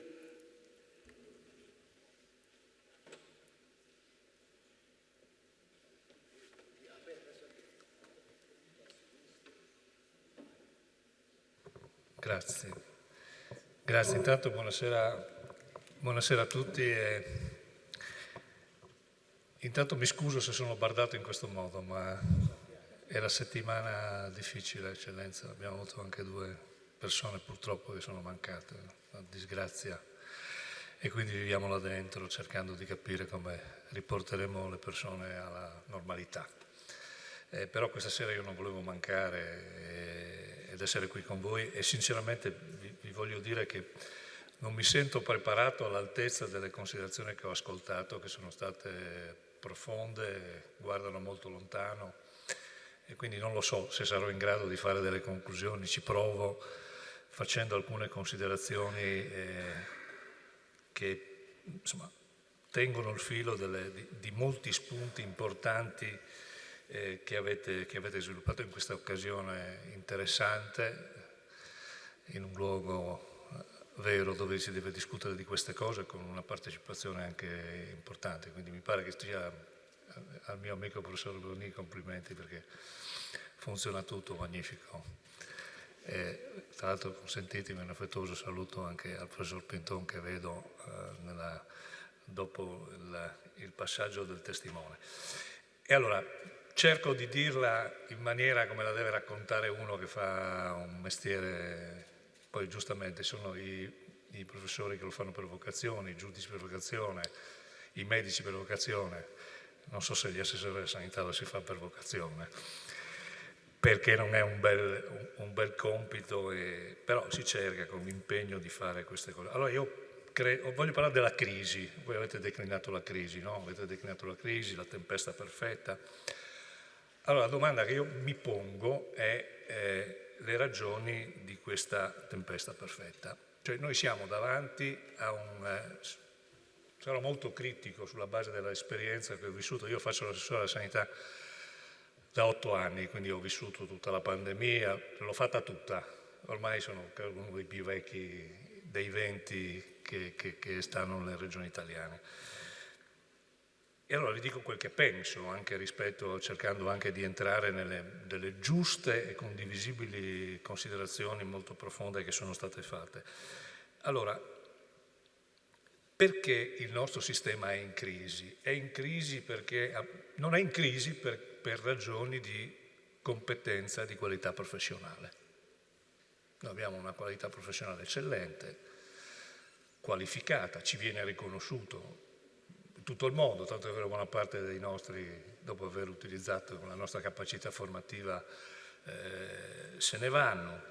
Non credo che c'è sicuramente un tema di vocazione se lo guardiamo nelle singole specialità, sulla tensione che c'è nell'esercizio. Il professor Tonini ricordava l'era dell'emergenza-urgenza, che è una delle più critiche. Non penso che sia un problema di natura giuridica.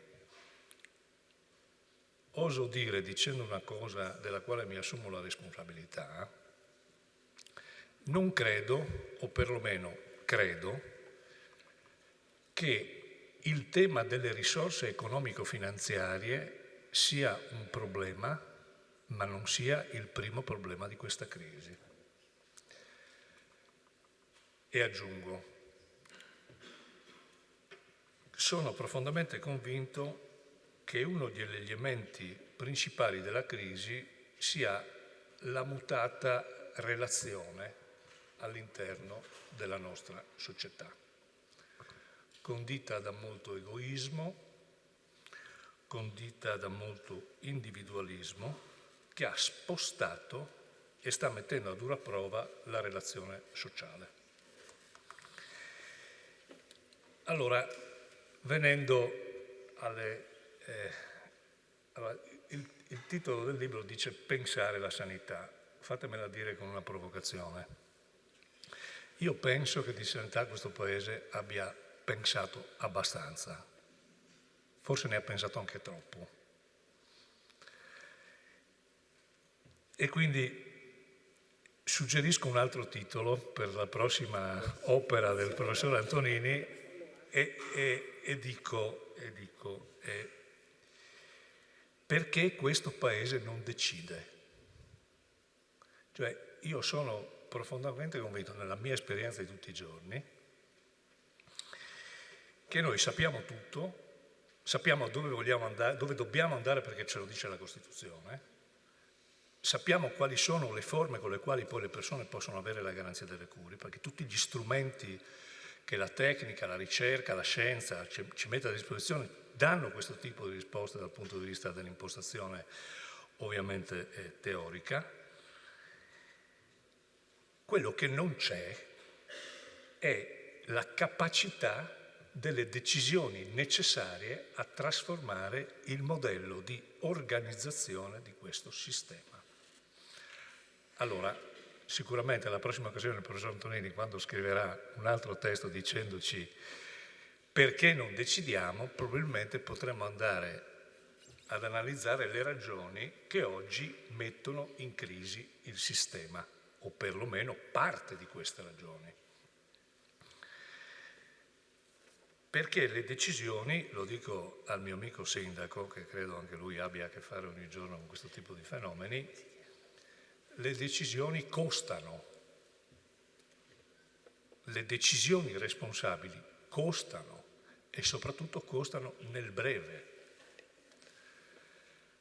Quanti ricordiamo per le cose che hanno fatto bene molti anni dopo e nel momento in cui assumono queste decisioni vengono contestate in maniera strutturale? E questo conflitto ci rende, è il risultato di essere ostaggi di un sistema che ha delle componenti di sindacalismo, non propriamente intese, intendiamoci, non c'è un problema soltanto di relazione con le parti sociali, qui c'è un problema di sindacalismo, oltre a quello che fa la sua parte, c'è un tema di sindacalismo professionale, c'è un tema di sindacalismo territoriale, c'è un tema di sindacalismo ovviamente anche politico. Vado al tema delle risorse.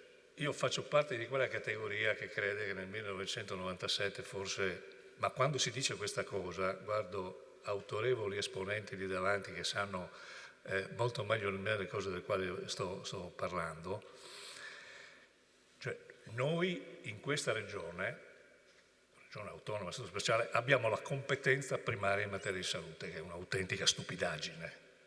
E in un paese non potrebbe altro che essere un'autentica stupidaggine. Noi, secondo l'intelligenza di qualcuno, che mi pare si stia rivelando come un elemento critico del sistema, non tanto per aver scelto questo, ma tanto per il modo con il quale l'abbiamo costruito, noi usciamo dal Fondo Sanitario Nazionale. Questo ci consente innanzitutto di uscire dai meccanismi del rischio del commissariamento, che non è una roba da niente, perché se dovessimo andare a guardare bene i dati, poi sui dati potremmo raccontarci tante cose. Il professor Tondini conosce molto bene i nostri dati, perché io lo ricordo nella prima esperienza di assessore regionale, quando ci raccontava e ci faceva entrare dentro quei fenomeni. Ecco, il tema delle risorse e il tema dell'appartenenza o meno al Fondo Sanitario Nazionale ci consente sicuramente manovre importanti, e dirò una delle quali che ho annunciato anche oggi, perché noi davanti alla Corte Costituzionale abbiamo vinto rispetto all'autonomia della spesa in ordine al bilancio che noi destiniamo alla nostra salute, senza tenere quei tetti che non è vero che non devono esserci. Oggi ho avuto una lunga discussione con un rettore di questa università il quale mi accusava di aver messo dei tetti. Dico, il tema è che io non posso non mettere per principi di finanza pubblica, bisogna tenerli. Il problema è dove li metti i tetti. Ecco, noi, grazie a quella sentenza, abbiamo dei tetti che possono essere modulati in maniera molto diversa e questo ci dà un valore molto importante. Quello che invece, e lo dico alla professoressa D'Orlando che si occupa di queste cose, quindi ci aiuterà sicuramente a far questo, è che il meccanismo delle aliquote sulle compartecipazioni alle voci di entrata che compongono il nostro bilancio a copertura di quella spesa sanitaria che ci ha fatto uscire dal Fondo Sanitario Nazionale, non solo sono alterate da quella che è la inevitabile dinamica economica, ma sono alterate dal riconoscimento che determinate voci che non esistevano in quegli anni, oggi non vengono riconosciute. Noi abbiamo avuto bonificato il periodo del Covid, dove tutte le regioni alla fine sul trasferimento dello Stato erano le stesse, ma dentro la partita, faccio un esempio, i farmaci innovativi nel 1997, quando sono state negoziate queste condizioni, non esistevano. Oggi i farmaci innovativi valgono più o meno lo 0,7-0,8 del valore del Fondo Sanitario Regionale, ma noi quella roba lì ce la paghiamo. E ce la paghiamo senza che questa ridetermini un ricalcolo nell'allineamento dell'aliquota che deve essere modificata per coprire quella spesa. Allora, il ragionamento è molto complesso, però io penso, lo dico con cognizione di causa, noi siamo entrati nella legge di bilancio, oggi abbiamo fatto la prima versione integrata, questa regione mette a disposizione, ben superando il 50% per la spesa, al sistema della salute 3 miliardi 700 milioni.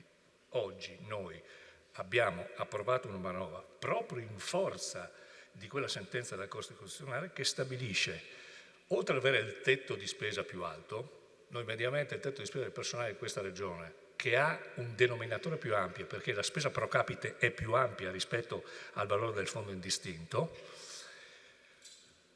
metterà nei prossimi anni in termini di premialità, quindi oltre all'elemento contrattuale nei confronti del personale, 112 milioni di euro in una manovra triennale a beneficio delle premialità dei meccanismi di welfare e di quella cosa che io ritengo sia indispensabile all'interno di un sistema pubblico dove deve essere premiato il lavoro e deve essere premiata la responsabilità e i profili di rischio. È inevitabile che le aree critiche, a partire da quelle delle aree di emergenza-urgenza, siano le prime che debbano godere di questo. Quindi noi da questo punto di vista abbiamo un valore in più. Questo valore in più però deve essere utilizzato bene, nel migliore dei modi.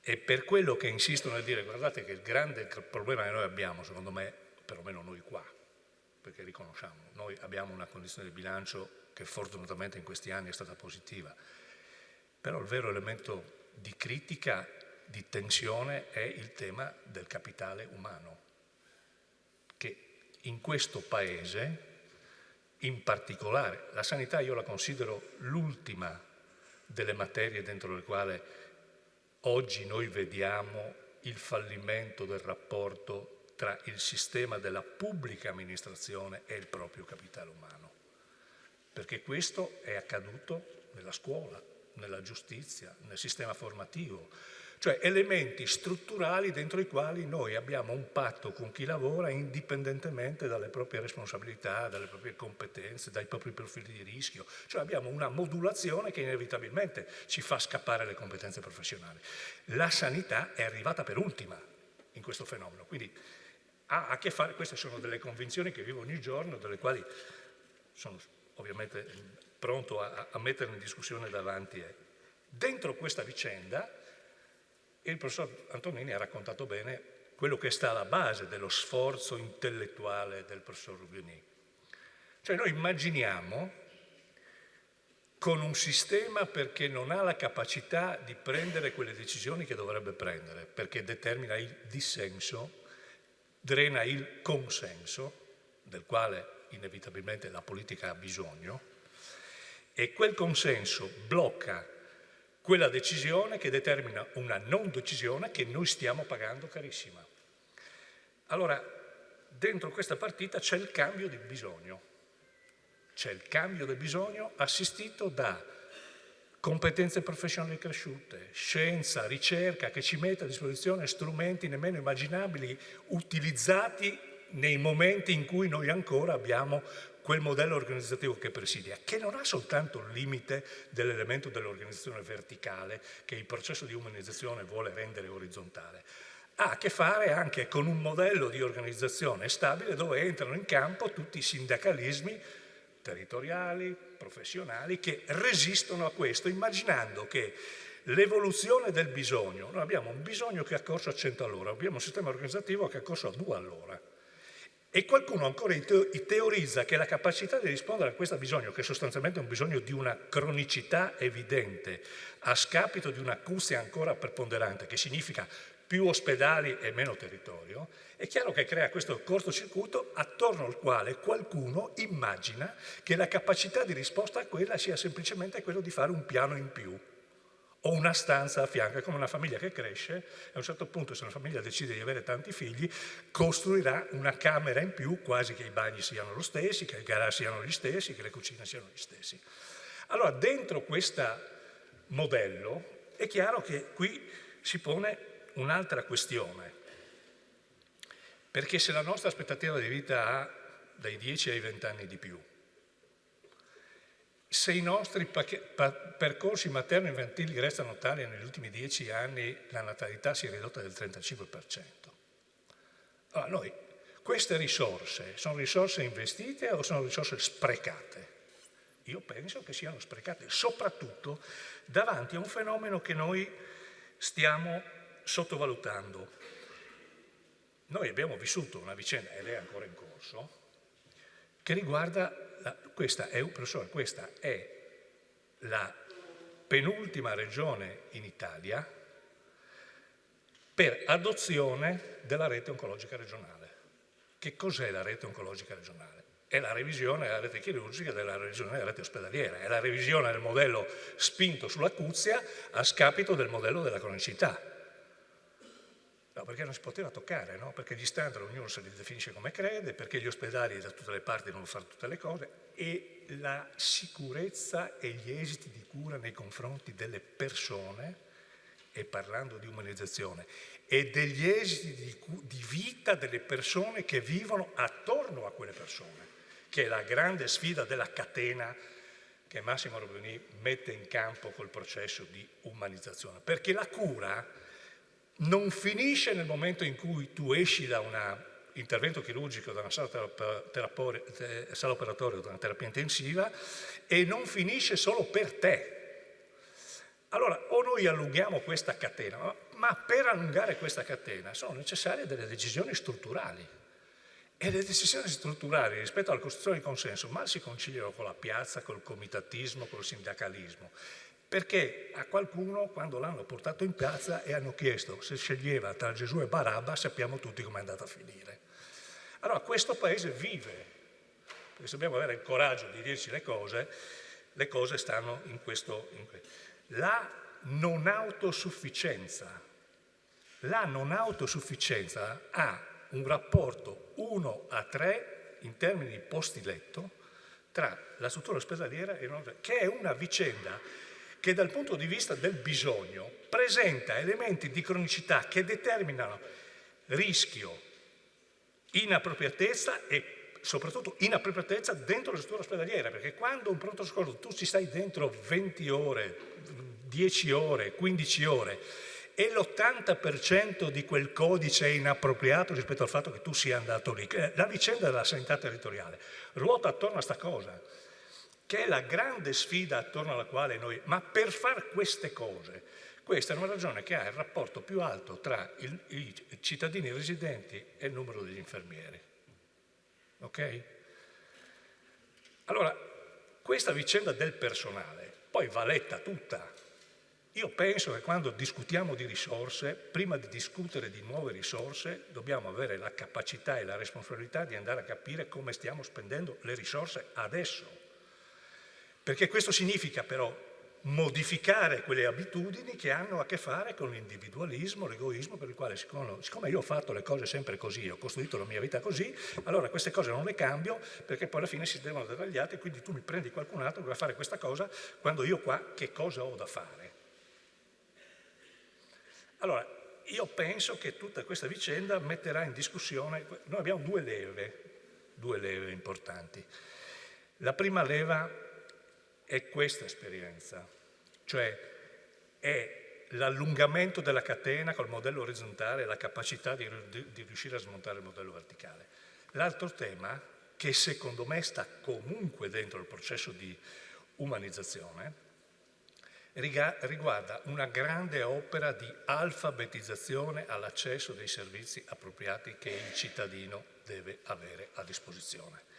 Perché altrimenti viene alimentato da una serie... Ti ho tagliato quello, ti ho tagliato l'altro, quello va soltanto a beneficio della sicurezza e della sostenibilità del sistema.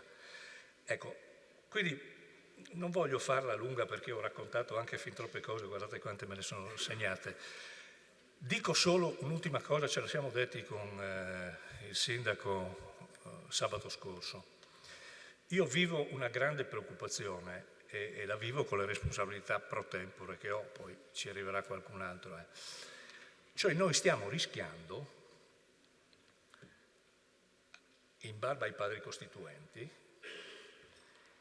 di ridurre la capacità del sistema senza avere il coraggio di metterci le mani come noi faticosamente, anche se io vorrei a velocità diverse, con decisioni diverse, a mettere mano a un sistema che rischia di tenere, perché poi si aggiunge l'elemento della inappropriatezza.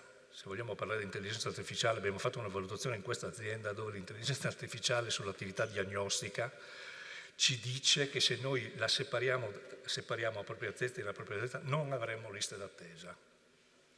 Poi entra in campo la medicina difensiva e tutte queste cose. Allora la mia più grande preoccupazione da chi si occupa di queste cose è vedere il rischio di un sistema inefficiente e inadeguato dal punto di vista organizzativo che rischia di tenere fuori pezzi di sistema, pezzi di persone e spingere un altro pezzo di persona ad una cosa che credo non si possa vedere, e lo dico senza timore, mi sono preso anche di essere uno di sinistra, che credo sia un po' difficile dirmelo, ma insomma, dove noi stiamo assistendo a un mercato che non è un mercato tradizionale, secondo me, necessario rispetto a delle esperienze che sono state costruite nel corso degli anni. Però in particolare nell'autosufficienza, immaginare che ci siano i fondi di investimento che mettono i soldi nelle strutture perché queste strutture hanno una remunerazione più vantaggiosa rispetto ad altre tipologie di investimento, questo ci deve preoccupare, perché noi stiamo schiacciando un sistema che ha una risposta e sempre più con maggiore capacità di efficienza e dall'altra parte stiamo costruendo un mercato. Allora il tema qual è? Che qui o si costruisce una grande alleanza tra il terzo settore, il sistema universitario, il sistema professionale, cioè, o c'è una grande alleanza che mette in fila queste cose e riesce a far comprendere le ragioni per le quali ognuno, rispetto al pezzo che pensa di avere conquistato nella vita, deve essere disponibile a cederlo e deve cederlo per dare il contributo a un interesse generale che fa un passo complessivamente avanti, perché se non lo farà noi veramente rischieremo di mettere in difficoltà quella che è un diritto stabilito dalla Costituzione. E chi lo pagherà? Lo pagherà, conosco la mia regione, lo pagherà la persona più anziana, la più fragile, la meno istruita, quella con minore reddito e magari quella stessa persona che vive nelle aree marginali. Sarebbe una sconfitta per tutti. Grazie.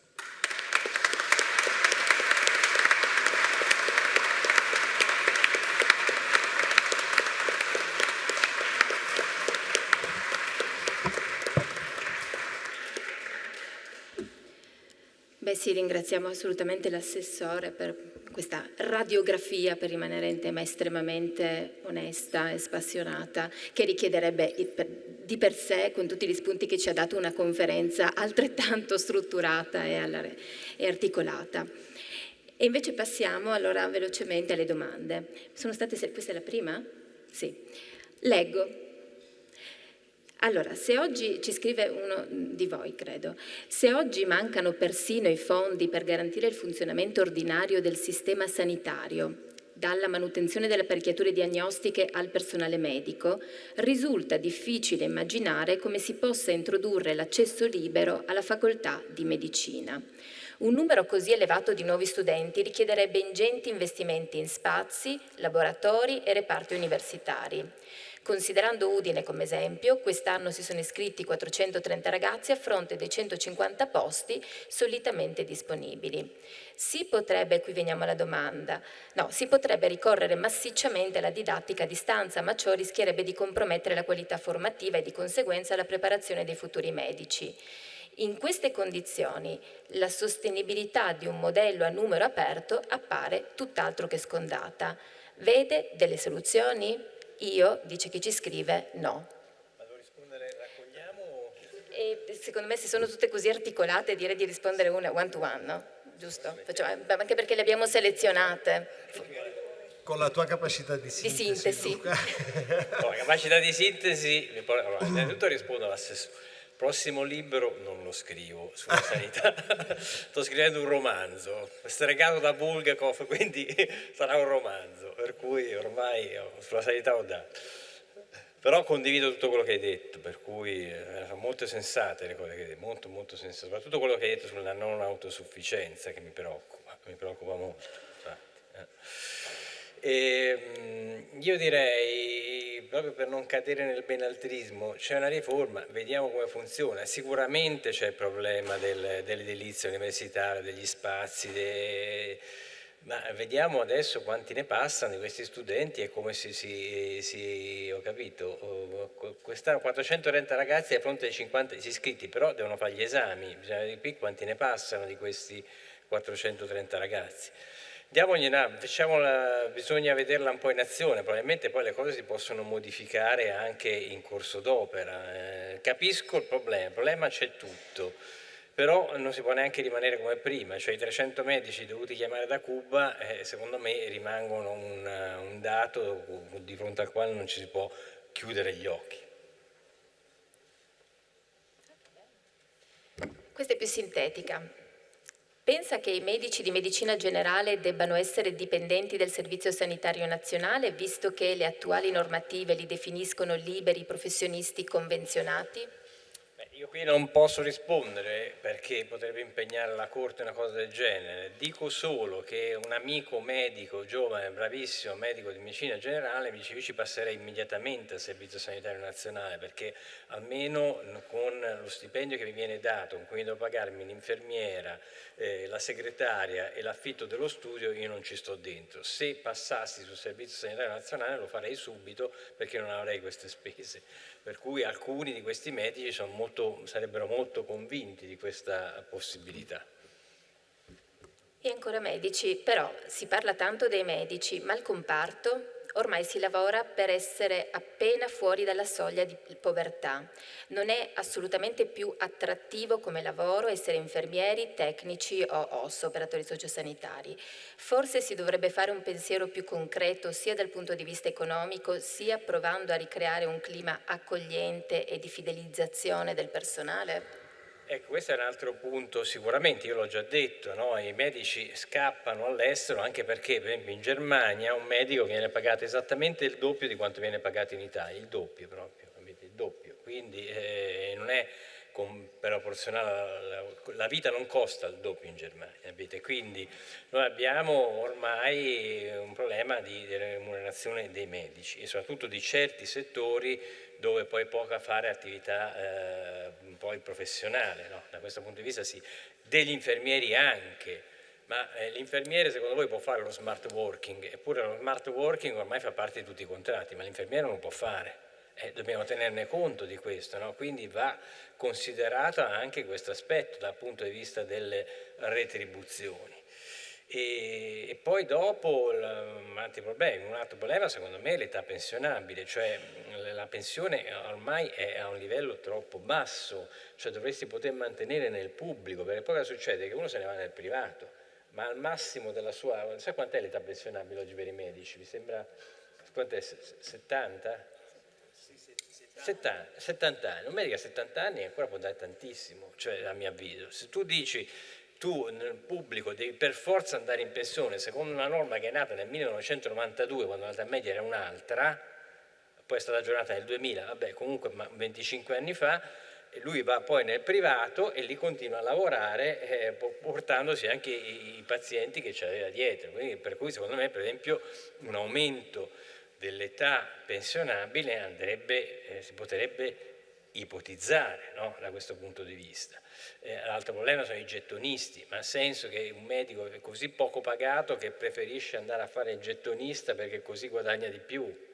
E capite che questo diventa poi, lo costringe a diventare da uno che ha una vocazione a fare il medico a uno che fa un po' il mercenario, capite? Proprio è la normativa che lo svilisce da questo punto di vista, no? Che disumanizza, è la normativa da questo punto. Allora, la quarta e ultima? Oddio, mi sono persa, guardate qua. Che ruolo hanno i media nella conflittualità che si è creata tra pazienti e sanitari e quanto incide sulla disaffezione e sulla fuga all'estero? A mio parere l'aspetto economico è l'ultimo dei motivi che porta alla fuga. Non si può pretendere umanizzazione a senso unico. Anche i medici devono essere umani che hanno spese, vitto e alloggio a cui aggiungere assicurazioni legali che in altri paesi non esistono perché la figura è più tutelata. Allora, anche i medici sono esseri umani che hanno spese, bisogno di tempo libero, difficile quando sei obbligato a coprire turni con straordinari mai pagati. Umanizzare le cure sarebbe più facile con professionisti non in burnout che possono godersi il proprio lavoro in un sano bilancio con la vita privata. No, questo sono molto d'accordo. Allora, c'è un aspetto che citava l'assessore che è importante, è la nostra società, più che verso l'individualismo, io dico va verso il singolarismo. Il singolarismo è una teoria filosofica che si sta sviluppando e che dice non siamo più nel tempo dell'individualismo, che l'individualismo aveva una sua dignità anche culturale, Locke, eccetera. No? Il singolarismo invece è una radice molto più banale, no? È il concepirsi da soli. C'è una cantante colombiana, mi sembra, Shakira, che ha scritto Soltera, non essere da sola. Lei è stata lasciata dal fidanzato e dice, ecco, adesso io sono più forte, perché non devo più dipendere da lui, mi chiama, non mi chiama, litighiamo, ci lasciamo, mi tradisce. Adesso che sto sola sono più forte. Capite? Il singolarismo. Questa è l'idea, no? che è un'idea di una falsità totale, perché in base a questo singolarismo oggi noi in Italia, ce l'ha certificato il Censis, abbiamo 2 milioni di terrapiattisti. Cioè 2 milioni di italiani pensano che la Terra sia piatta nel 2026. Capite quanto è debole l'uomo solo in balia dei social che con l'algoritmo ti bombardano di quello che tu vuoi sapere? Capite, la relazione sociale invece è quello che dà la forza. L'Assemblea Costituente è piena, da Aldo Moro in avanti, tutti dicono ma l'uomo solo è l'uomo in balia del potere. La forza è nella relazione, la relazione ti rende forte, no? Non sappiamo cosa vuol dire avere delle relazioni vere, solide, con quelle quali poter affrontare la vita, altro che singolarismo, no? Eppure questa è la chiave culturale che si sta affermando, no? Anche dal grande sviluppo dei social, no? Oggi poca gente va a votare, 40%, 45%, però tutti votano i like sui social, capite? I like sui social votano tu, come mai? No? Perché si è creato questo ambiente virtuale in cui tu pensi di avere la tua comunità virtuale, che sono rapporti, però non è un rapporto reale, no? È un rapporto virtuale. Noi ci siamo abituati a vivere e dipendiamo dai like che riceviamo, capito? Come se fosse una relazione vera quella, ma se tu hai una malattia e hai bisogno di qualcuno che ti consoli, il like non ti consolerà, no? E questo è il punto che dobbiamo cominciare a capire, no? La relazione è un punto di forza nella vita, relazioni vere. E allora arriviamo alla domanda, è chiaro che il medico, anche qui bisogna, secondo me, appunto scappano all'estero tanti proprio per i ritmi, la mancanza di tempo libero, eccetera, eccetera, che ha in Italia. Secondo me andrebbe proprio ripensata da questo punto di vista. Cioè io con questa situazione qui, a me non mi fa tanto paura l'apertura, non so se tantissimi si iscriverebbero ancora a medicina come negli anni '80 quando c'ero io e guadagnavi 1 milione al mese. E oggi fare il medico vuol dire appunto, soprattutto, ecco la cosa che volevo dire, l'assicurazione. Finché io sono convinto di aver fatto bene a fare quella battaglia per togliere la responsabilità penale per colpa lieve del medico, perché anche le assicurazioni schizzavano. Quindi un medico con uno stipendio ormai appunto basso, non all'altezza comunque dell'impegno che ti chiede, in più hai assicurazioni che comunque ti chiedono tantissimo, perché sei così esposto che chi ti assicura? No? Ecco, quindi c'è tutto un contorno che va rivisto. Noi dobbiamo umanizzare, è vero, anche il lavoro del medico. Non era vero, c'è l'ultima, siamo alla quinta e ultima. Evitare? No? Siamo un po' fuori. Va bene. E allora chiudiamo qui, ringraziando. Umanizziamo. Grazie.